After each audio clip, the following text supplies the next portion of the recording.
ਅਸੀਂ ਕੁਦਰਾਲੇ ਜਾਂਦੇ ਹਾਂ ਭਾਣ ਮੈਂ ਆਪਣੀ ਗੱਲ ਕਰਨਾ ਮੇਰਾ ਸਾਹਮਣੇ ਰਿਸ਼ਕਾ ਖੜਾ फ्रूट वाला मैं कुदराले जाने में 20 रुपए किराया दे के जाना इस टाइम मैं 80 रुपए किराया दे के जा रहे ये पेट्रोल महंगा डीजल महंगा तो किराया भी उस हिसाब नाल इन्हां नूं दे रहे हैं घ्यो ही ना 150 रुपए किलो मजदूर दी दिहाड़ी भी जिहड़ी ही ना 200-250-300 रुपया ही इस तो ज्यादा नहीं है ठीक है हुण मजदूर दी दिहाड़ी 1000 रुपया तब्दीली ਇਹਦਾ ਨਾਂ ਹੈ ਮਾਫੀਆ ਨਹੀਂ ਨਾ ਇਹਨੂੰ ਜਿਉਣ ਦਿੰਦੀ ਯਾਰ ਮਾਫੀਆ ਨੂੰ ਕਿੰਨੇ ਕੰਟਰੋਲ ਕਰਨਾ ਹੈ ਮੁਲਕ ਦਾ ਵਜ਼ੀਰ ਆਜ਼ਮ ਨਹੀਂ ਅਗਰ ਉਸ ਨੂੰ ਕੰਟਰੋਲ ਕਰਦਾ ਪਿਆ ਫਿਰ ਮੈਂ ਜਾਂ ਤੁਸੀਂ ਕਰਨਾ ਖਾਮੀਆਂ ਸਾਰੀਆਂ ਖਾਮੀਆਂ ਨੇ ਝੂਠ ਬੋਲਦਾ ਹਰ ਪਾਸੇ ਝੂਠ ਹੀ ਝੂਠ है बहुत कुत्ती तब्दीली है ये इसकी तब्दीली तो हो ही ना तो अच्छा है। अस्सलाम वालेकुम। वालेकुम सलाम। कैसे हैं आप? ठीक ठाक तबीयत ठीक है जी शुक्र है अल्लाह दा। रिक्शा चलाते हो? जी रिक्शा चलाने। अच्छा तो कैसा गुजारा हो रहा है इस दौर में? की होना 150 का लीटर तेल है सवारी किराया नहीं देंदी जे किराया ज़्यादा मंगने तो सवारी आती है और दूसरे ना बह जाती 150 का तेल थले होना चाहिए ना तेल थले होएगा तो अभी भी गुजारा करांगे। अच्छा तेल महंगा है बकाया मामलात अच्छे चल महंगी हर शय महंगी की वजह समझते हो जड़ी तब्दीली ही एक नारा लगा ही इलेक्शन तो पहला तब्दीली नहीं है मैं बस ड्रामे करता रहा कोई तब्दीली नहीं जो कुछ उन्हें किया ही वो नहीं होया ठीक है सब तो नवाज शरीफ सब तो बेहतर सी ਉਹਦੀ हुकूमत ਅਸੀਂ बहुत खुश था नहीं जो नवाज शरीफ की हुकूमत से ना उदों भी अं इंटरव्यू लोगों के करने हाँ लोग उदों भी कहते महंगाई बहुत ज़्यादा अज नवाज शरीफ को याद करते हैं नवाज शरीफ के दौर के अंदर जरदारी याद करते सन देखो असी इनू लैके आए तब्दीली वास्ते तब्दीली मुल्क चाहेगी लेकिन नहीं आई वेख लो तुम 3 साल 3.5 साल हो गए तो ही जा रहा हर घ्यो 450 तुर गया 145 रुपये छड़ के गया घ्यो। अच्छा वजह की लगती पई है हालात क्यों खराब इस तरह के हो रहे हैं तेनों की लगता है नवाज की वजह हो सकती है इस गौरमेंट के अंदर की खामियां की ने? खामियां सारियां खामियां ने झूठ बोलता हर पासे झूठ ही झूठ है झूठ बोल ਤੁਹਾਡੀ अदालत ने तुहानू सादक ते अमीन किया वो क्या है ना अदालत ने क्या अदालत भी उंजदी वो भी उंजदा है। जी भाई तुसी की कहना चाहोगे कैसे हालात चल रहे हैं? हालात जनाब बड़े अच्छे मुल्क दे चलदे ने पे ठीक है माफिया जिहड़ी ना माफिया अगर वेखो पेट्रोल जिहड़ा ना माफिया जिहड़ी ना वो नहीं सस्ता होण दिंदी बाहरले मुल्कां 'च माफिया नू किसने कंट्रोल करना है? माफिया नू कंट्रोल तो करना कानून नहीं बहरहाल गल है वे वो माफिया इस तरह तरीके की मजबूत बन गई है ना वो पेट्रोल जिहड़ा ना सस्ता नहीं होण दिंदे ठीक है। इमरान खान साहब ने 70 रुपये लीटर पेट्रोल किया ही उदों पंप बंद हो गए हैं।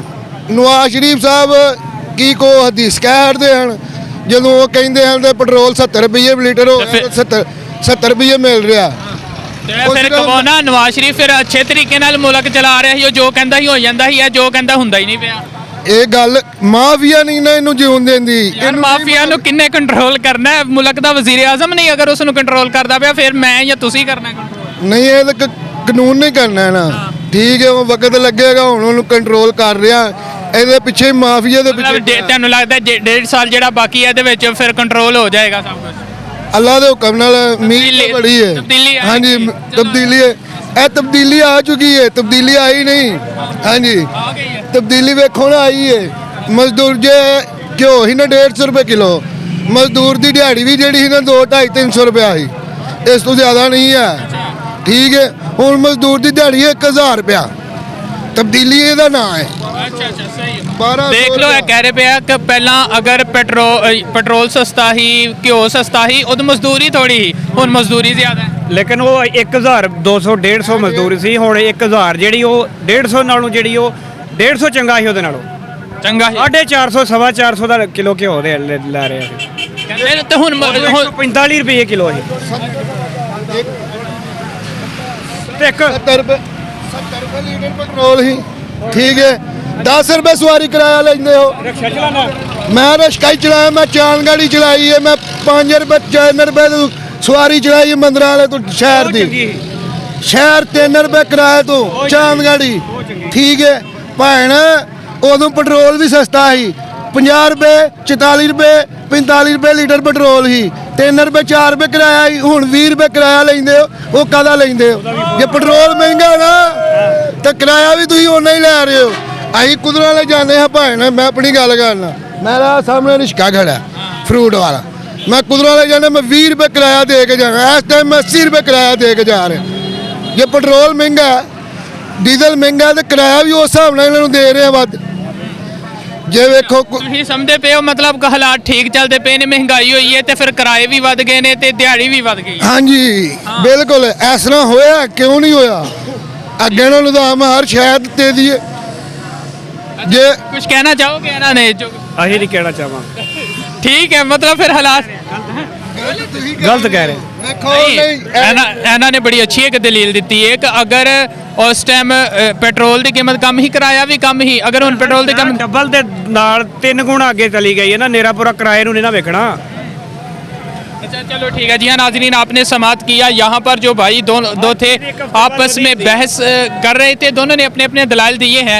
अब फैसला आपने खुद करना है कि कौन ठीक कह रहा है और कौन गलत कह रहा है। यहाँ पर मज़ीद लोग भी मौजूद हैं, आइए हम उनसे भी बात करने की कोशिश करते हैं।